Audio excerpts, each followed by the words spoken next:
Hello students, आज हम आपको इलेक्ट्रॉन, प्रोटॉन और न्यूट्रॉन निकालने का इजी ट्रिक बताएंगे। ठीक है, आपकी वीडियो में प्रॉब्लम आ रही है, ठीक है, जूम ऐप पे, तो मैं इसका वीडियो दे रही हूँ आपको बनाकर।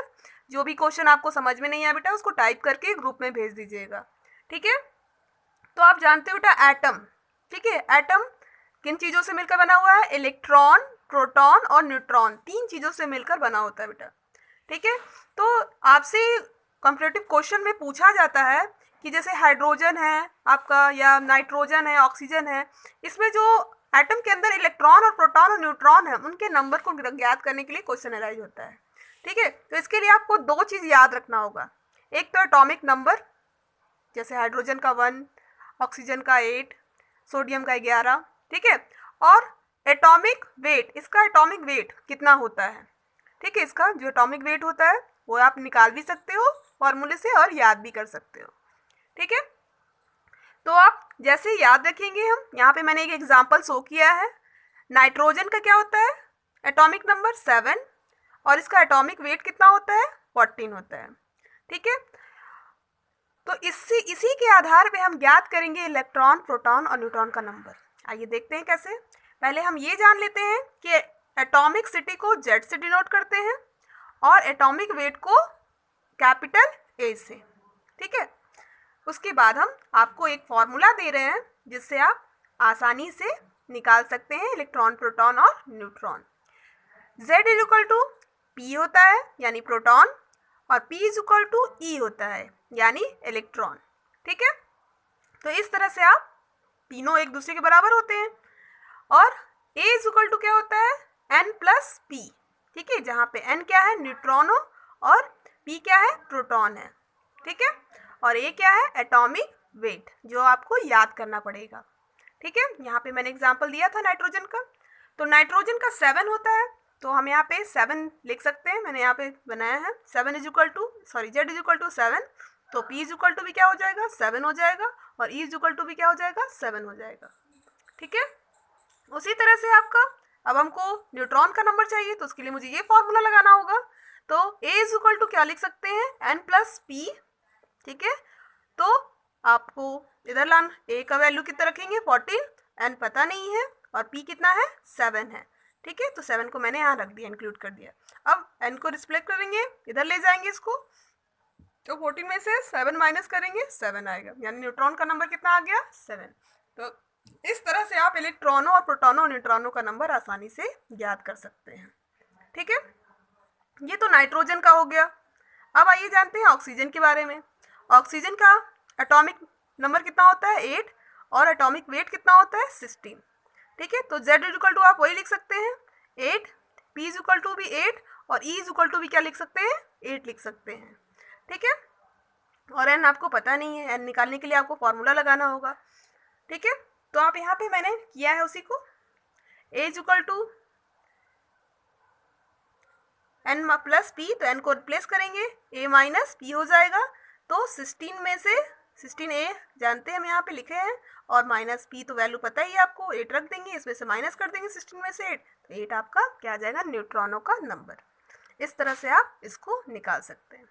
इसी तरह से कार्बन का दिया हुआ है, जिसको आप प्रैक्टिस करिएगा। ठीक है, आगे और आपको बताते हैं।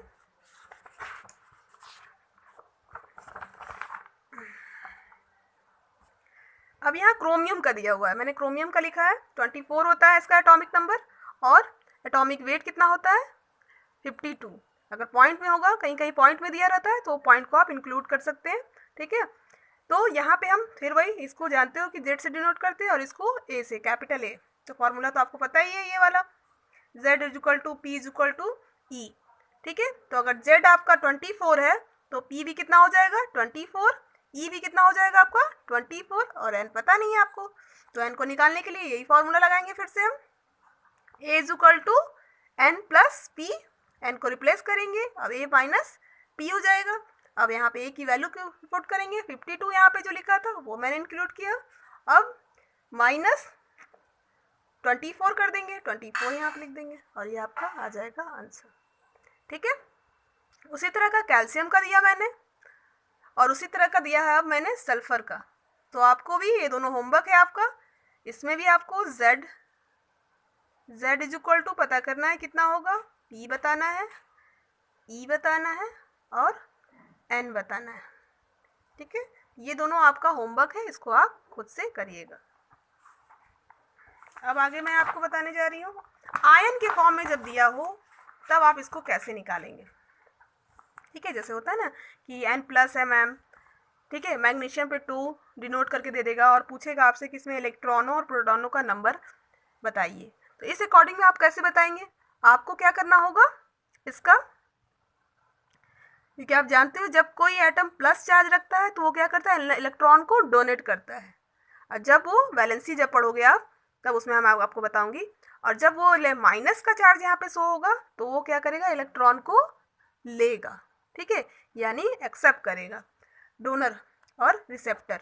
ठीक है, डोनर यानी प्लस चार्ज और रिसेप्टर यानी लेने वाला, उसको हम माइनस से डिनोट करते हैं। तो यहाँ पे आपको निकालना होगा, तो अभी आपको इसको भूल जाना होगा, अभी तो आपको यही पता करना होगा कि n इज इक्वल टू कितना होता है 11 और इसका कितना होता है 23 या पॉइंट में समथिंग हो। ठीक है, तो हम इसको निकालते हैं फिर से, z इज इक्वल टू कितना हो जाएगा हमारा 11, p इज इक्वल टू भी क्या हो जाएगा 11 और e इज इक्वल टू भी क्या हो जाएगा 11। ठीक है, अब न्यूट्रॉन, क्योंकि आप जानते हो इसमें कि इलेक्ट्रॉन डोनेट होता है। ठीक है, तो इलेक्ट्रॉन को निकालेंगे हम कैसे, तो इसके लिए पहले आपको ए न्यूट्रॉन पता करना होगा, न्यूट्रॉन कितना है, न्यूट्रॉन तो अभी पता नहीं हमको, तो यहाँ से हम न्यूट्रॉन निकालेंगे। तो ए N+P लिखेंगे, n is equal to A minus P. ठीक है, तो n यहाँ पे क्या हो जाएगा 23 माइनस 11, आप माइनस कर देंगे कितना आएगा, और एक 12। ठीक है, ठीक है, तो हमारा न्यूट्रॉन कितना आ जाएगा